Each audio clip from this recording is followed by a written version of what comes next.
আসসালামু আলাইকুম।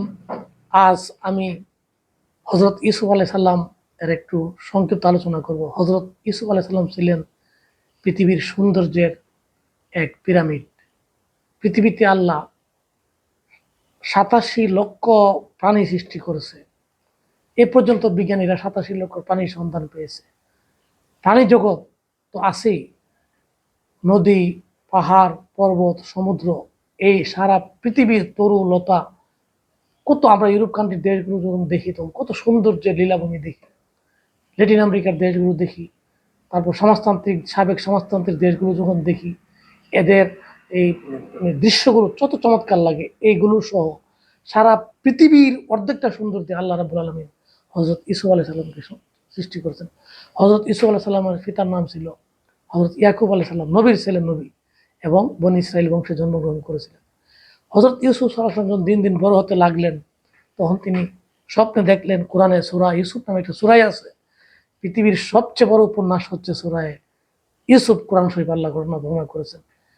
তাদেরকে পড়ার আমি অনুরোধ জানাই। বলা হচ্ছে, ইন্নী রাআইতু আহাদা আশারা কাওকাবাও ওয়াশ শামসা ওয়াল কামারা রাআইতুহুম লি সাজিদিন।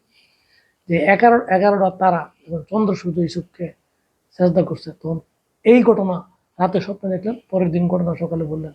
তখন ইয়াকুব আলাইহিস সালাম ভাবলেন যে না, আমার ছেলে বড় কিছু হতে যাচ্ছে। চোখে চোখে রাখতে শুরু করলো। বাকি 11 ভাই তাকে ঈর্ষা করতে শুরু করলো। শেষ পর্যন্ত ষড়যন্ত্র করে 11 ভাই তাকে কূপে নিক্ষেপ করলো। পরে ব্যবসায়িক লোকেরা তাকে কূপ থেকে উত্তোলন করলো। শেষ পর্যন্ত এক বড় এই আল আজিজ নামে একজন বড় প্রখ্যাত ব্যবসায়ী তাকে কিনে নিলে তার স্ত্রী পৃথিবীর সৌন্দর্যের পিরামিড হযরত ইউসুফকে দেখে তার প্রেমে পাগল হয়ে পড়ল। ইউসুফকে প্রস্তাব দিল, কিন্তু নবী ইউসুফের চরিত্র তেমন না, কোন নবীর চরিত্র এমন না, নাউজুবিল্লাহ। ইউসুফ কুপ্রস্তাবে সাড়া না দিয়ে 7টা তালা ভেঙ্গে পট করে চলে গেল। এরপরে তাকে যে একটা মিথ্যা অপবাদ দিয়ে জেলে রাখা হলো, এবং তাকে ওই ইউসুফ যে কত সৌন্দর্য, এবং আজিজের স্ত্রীর তখন অপবাদ দেওয়া হলো যে আজিজের স্ত্রী একজন গৃহ তার ঘরে লালন পালিত হচ্ছে, তার সাথে প্রেম করছে।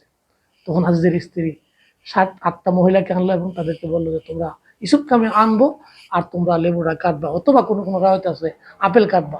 তখন তারা আপেল নিয়ে রেডি আর ছুরি নিয়ে রেডি। ইউসুফের দিক দিয়ে আসছে হযরত ইউসুফ। দেখা মাত্র তারা আঙ্গুল কেটে ফেললো, আপেল অথবা লেবু কাটে নাই। তাহলে ইউসুফ নবীর সৌন্দর্য কত!